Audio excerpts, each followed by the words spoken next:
warahmatullahi wabarakatuh. Perkenalkan, saya Sofiatul Lasmi. Di sini ada teman saya bernama siapa? Ayu Roslina Dewi. Di sini kami akan berbincang mengenai kebijakan baru dari pemerintah, yaitu mengenai tilang yang elektronik atau biasa disebut dengan e-tilang.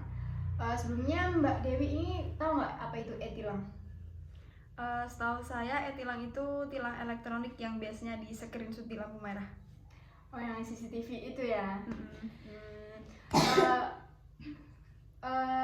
Pernah nggak kena tilang sebelumnya gitu? Sejauh ini kalau tilang yang manual pernah, tapi kalau yang e-tilang kan nggak tahu ya lagi di screenshot apa enggak. Mungkin pernah sih, soalnya nggak pakai helm. Ya kalau itu sering ya pasti ya. Soalnya aku juga pernah kena tilang yang elektronik. Cuma itu apa ya, fotonya itu kan dikirim. Kalau nggak dikirim berarti kayaknya sih nggak pernah gitu aja. Oh, dikirim? Iya, dikirim lewat pos gitu. Oke. Terus apa mengenai kebijakan yang baru ini, Mbak Dewi ini setuju nggak sih sama adanya kebijakan e-tilang yang elektronik ini? Saya rasa setuju ya, karena menghindari pemungutan liar juga dari polisi-polisi nakal yang biasanya kalau dia nggak ngapa-ngapain tiba-tiba nilangin orang, berhentiin motor, gini-gini gitu. Ya lumayan efektif. Ya efektif sih kalau seperti itu. Juga menurut aku sih ya, polisi juga nggak usah apa ya, kayak ribet-ribet pakai panas-panasan ya, antri. kertas lagi. Terus sekarang kan juga kalau kita pakai yang elektronik, menurut aku nih, kita kan bayarnya juga langsung ke ATM nggak sih? Iya, bener-bener langsung transfer gitu, jadi nggak usah apa sidang. Baterai lemah, nggak perlu sidang-sidang lagi gitu sih ya. Mbak Dewi setuju ya berarti dengan adanya e-tilang? Setuju. Terus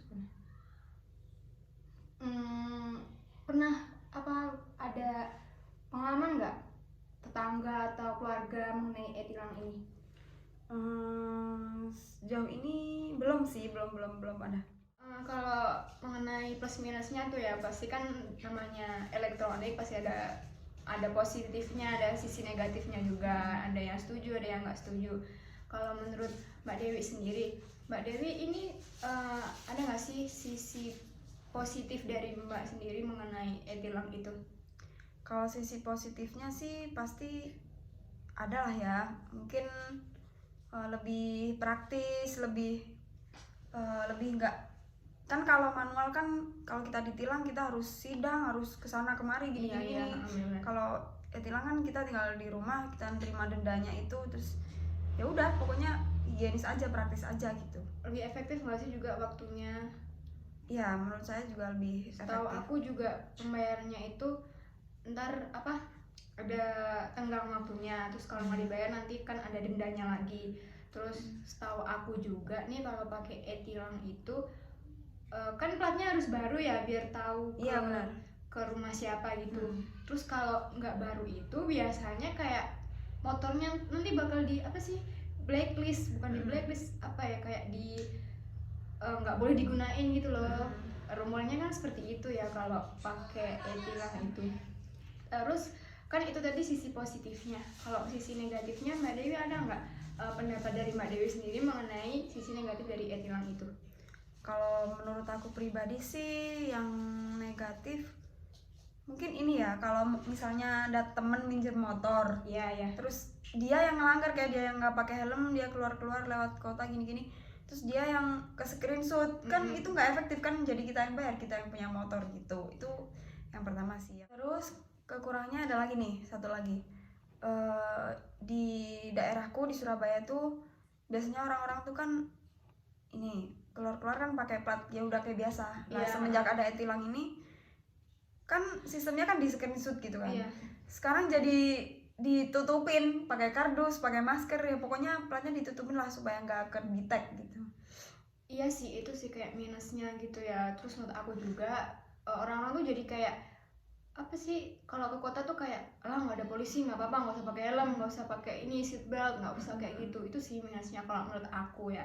Terus kalau sisi positifnya ya itu tadi, kayak jauh dari pungli, terus polisi juga nggak usah nilang manual lagi, nggak usah ngeluarin catatan. Terus menurut aku juga kan sistem kalau e-tilang itu 24 jam ya, terus yang bekerja kan juga bukan orang, mesin gitu, jadi lebih apa sih, kayak lebih mengurangi kecurangan juga dari pihak-pihak dalam juga. Terus sekarang tuh kan ya masih banyak yang belum tahu nih mengenai e-tilang atau apa sih itu tilang elektronik juga. Pak Dewi tuh ada nggak sih apa ya, kayak apa sih yang ingin disampaikan buat orang-orang supaya, kan e-tilang tuh baru, terus gimana sih cara Mbak Dewi buat mengedukasi teman-teman yang lain?